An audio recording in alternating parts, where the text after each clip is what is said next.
फिर नहीं सिर्फ मुसलमानों के ऊपर, मुसलमानों को नहीं, वो 2 शादी करते, 3 शादी करते, 4 शादी करते, बच्चे इतने पैदा कर दे रहे कि पूरे मुल्क में मुसलमान की आबादी हो जाएंगे, मेजॉरिटी हो जाएंगे। मैं बीजेपी वालों को और आरएसएस के लोगों से कहना चाह रहा हूं, और जो मुसलमानों से नफरत करते हैं, आप मुसलमानों से नफरत नहीं बल्कि आप भारत से नफरत कर रहे हैं। पैसा आपको मिल रहा है शराब से, वो तो माशरे की बुराइयां हैं, जड़ है। लोग पी के कत्ल करते, लोग पी के मारते खवातीन को, महिलाओं को, उस पे नहीं करते आप। वादा हमसे किया गया था कि हमारी शरीयत में मदाखलत नहीं की जाएगी जब जंग आजादी में हम हिस्सा ले रहे थे। क्या तुम भूल गए उस वादे को? मुसलमानों को अपनी कल्चर का प्रोटेक्शन हमारे मुल्क की आईन संविधान में आर्टिकल 29 के तहत, आर्टिकल 29 डायरेक्टिव प्रिंसिपल कॉन्स्टिट्यूशन की पार्ट 4 के ऊपर गालिब होता है।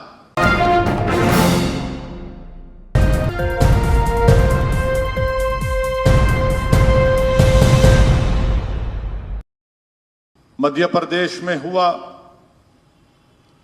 राजस्थान में हुआ, बल्कि राजस्थान में तो एक वीडियो सामने आया कि जोधपुर में हजरत पुलिस के एक कांस्टेबल साहब एक पट्टी अपने सर को बांध लेते हैं, उसमें लाल रंग है, और बताते हैं कि मैं जख्मी हो गया। उसके बाद माशाल्लाह से हमला कर देते हैं टोपी वालों पर। क्या पुलिस है अशोक गहलोत की हुकूमत में कि ईद भी हम खुशी से नहीं मना सकते? क्या कर रही है आपकी हुकूमत?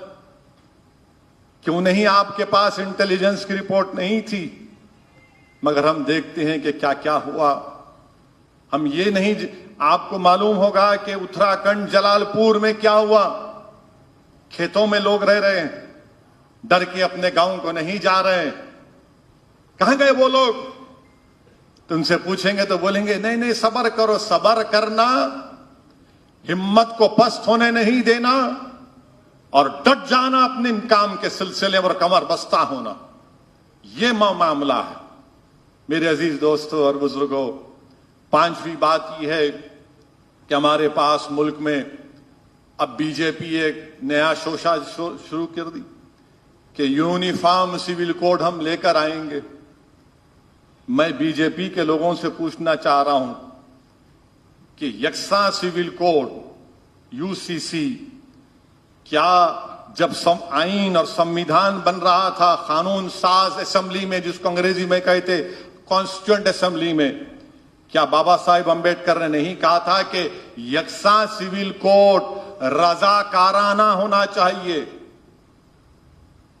लाजमी नहीं बनाया जा सकता? क्या बाबा साहब ने नहीं कहा कॉन्स्टिट्यूएंट असेंबली में? मगर बीजेपी बोलेंगे नहीं, यूसीसी का इंप्लीमेंटेशन होना। अच्छा, जो हिंदू मैरिज एक्ट जो पार्लियामेंट से बनाया गया, उसमें अब तब्दीली पैदा करेंगे। भारत में हिंदू अनडिवाइडेड फैमिली के तहत टैक्स में आपको रिबेट मिलता है। किसको नहीं मिलता? मुसलमान को, ईसाई को, जो शादी नहीं किया और जिसको औलाद नहीं। कितना टैक्स का रिबेट मिला? 3604 करोड़ का। मेरे को भी दो आप क्यों रोक रहे हमको? क्या यह फंडामेंटल राइट का वायलेशन नहीं, राइट टू इक्वालिटी का? अच्छा, हिंदू मैरिज एक्ट में आपको हिंदू मैरिज एक्ट आदिवासियों पर, कबाइलियों पर लागू नहीं कर सकते। क्या करेंगे उसका आप? और फिर नहीं सिर्फ मुसलमानों के ऊपर, मुसलमानों को नहीं, वो 2 शादी करते, 3 शादी करते, 4 शादी करते, बच्चे इतने पैदा कर दे रहे कि पूरे मुल्क में मुसलमान की आबादी हो जाएंगे, मेजॉरिटी हो जाएंगे। मैं बीजेपी वालों को और आरएसएस के लोगों से कहना चाह रहा हूं, और जो मुसलमानों से नफरत करते हैं, आप मुसलमानों से नफरत नहीं बल्कि आप भारत से नफरत कर रहे हैं। आज ही आया कि नेशनल फैमिली हेल्थ सर्वे 5 की रिपोर्ट है कि टीएफआर गिर चुका है, यानी आबादी गिर रही है, आबादी गिर रही है। अब 2 बच्चों का कानून बनाए तो देश का नुकसान है। देश का नुकसान है। अब इस पर क्या बोलेंगे नरेंद्र मोदी, अमित शाह, आरएसएस, संघ परिवार के लोग बहुत पैदा कर रहे। अरे कहां पैदा कर रहे? आप ही की रिपोर्ट है, गिर गया। टीएफआर गिर चुका है। कहां टीएफआर बढ़ के है? वो नॉर्थ ईस्ट स्टेट्स में है, थोड़ा बिहार में है। वो बिहार में है तो खाली अख्तरुल ईमान शाहनवाज की वजह से नहीं है, सबकी वजह से है। सबका कंट्रीब्यूशन है उसमें। अकेले अख्तरुल ईमान, अंजर नईमी, आदिल का अभी अभी शादी हुई आदिल की, उनका तो अभी कुछ आमद ही नहीं हुई है, होंगी इंशाअल्लाह। अल्लाह नेक साले औलाद दे।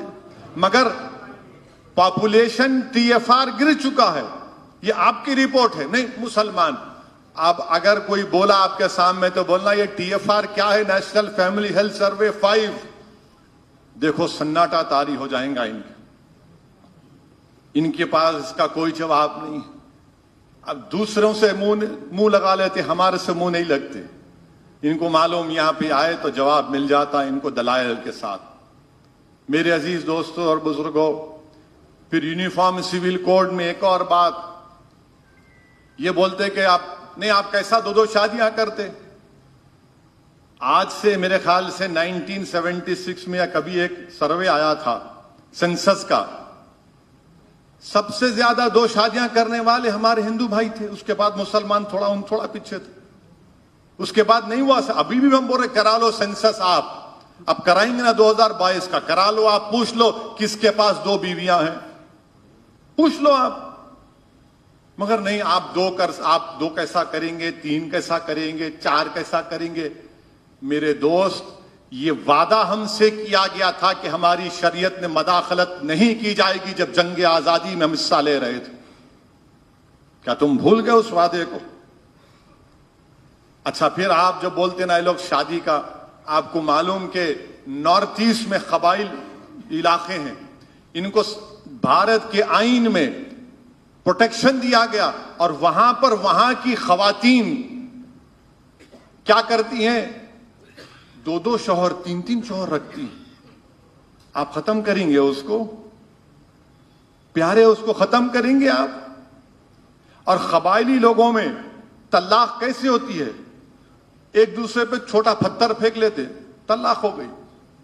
अब आप क्या करेंगे? उसको खत्म करेंगे। गोवा में अगर किसी हिंदू को, हमारे हिंदू भाई को शादी के बाद बेटा नहीं हुआ या औलाद नहीं हुई और बीवी की उम्र 25 और 30 साल की होगी तो दूसरी शादी कर सकता हूं उन्हें। उसको बदलेंगे आप गोवा के कानून को?